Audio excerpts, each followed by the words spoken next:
This is the one watch in my collection I will never sell. And it's gonna be the watch I'll keep forever. Yeah, that didn't age too well.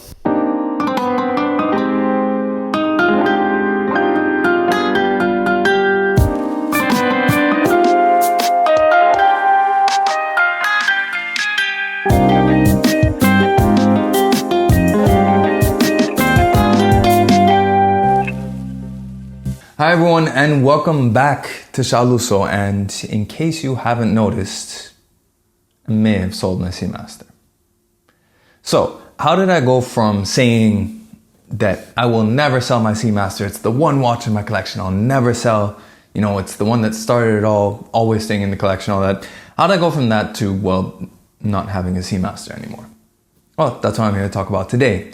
And honestly, there's not one reason that has anything to do with the watch itself. I want to make that really, really clear.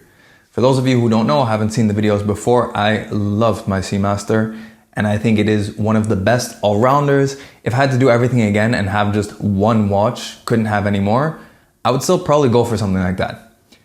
The thing is though, is I don't have one watch anymore. And on top of that, I have a YouTube channel. And on top of that, I work for a company that sells watches. So my access to watches, my experience of watches is so different to what it was when I first started in this hobby. When I first started, I had my Seamaster, and then very quickly I got my Black Bay Chrono, and then was really nothing else for a while. My collection didn't grow exponentially quickly, and I didn't have a lot of exposure to watches at that time. But over the last 5 years, a lot of that has changed. You, viewers of this channel, have made that possible. You know, over the last 5 years, I've been able to review so many watches. I've been exposed to so many watches that one of the key things that I loved about my Seamaster, its versatility, its perfect all-rounderness. I didn't need an all-rounder anymore. I'm around so many watches all the time that for me, my needs from my collection is that everything now has to be something special. It has to be something that really stands out, because at the end of the day, between reviews for the channel, between my job, I'm able to have access to a Seamaster anytime.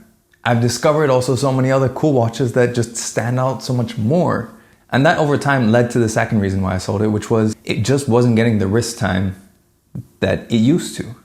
Again, as my collection grew, as I got different watches, I stopped really wearing it as much as I used to, because I had now watches for all different occasions. You know, my Seamaster used to be my go-to for if I had a formal occasion, because put it on a leather strap, it looks great.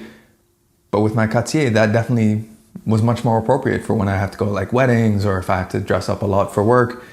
That made a lot more sense. If I wanted something to have a bit more of like a retro vibe, I mean, my Breitling does that much better, because it exudes the 80s way more than my Seamaster exudes the 90s. The Seamaster, in my view, is actually quite a timeless design. And the list goes on. At the end of the day, my need for the perfect all-rounder just wasn't there, and that was reflecting in me not wearing it as much.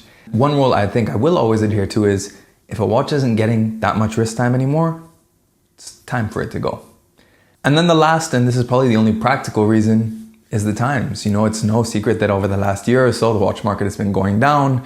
Prices are going down, even on previously infallible watches like Rolexes, Aquanauts, Nautilus, they're all going down. I was actually able to sell it for a little bit of a profit. Now, probably if you adjust for inflation, I probably ended up owning it for free. But I'm totally happy with that. In this world where everyone is so obsessed with investment value and all that, well, now that the watch prices are going down, suddenly a watch that you own for free sounds like a pretty good idea.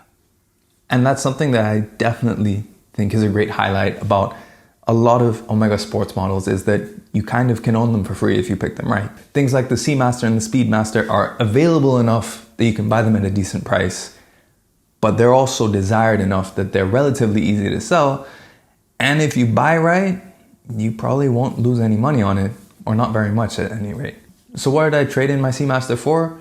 Well, that's for next week's video, so you'll have to watch that if you haven't noticed me wearing it already. Let me know in the comments below, what do you think my new watch is?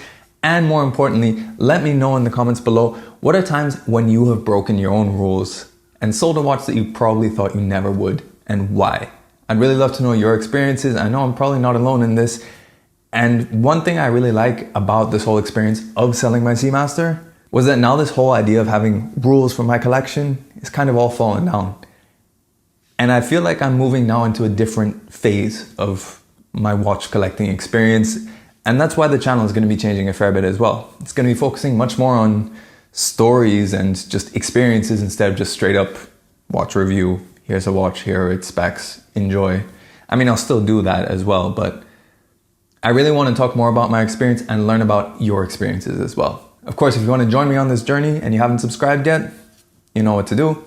And make sure you like this video and share it, because there's going to be a lot of new content coming out over the next few weeks, and I'd love for you to join me on the ride. But in any case, that's a quick overview of why I sold my Seamaster. Next video, you'll see what I got.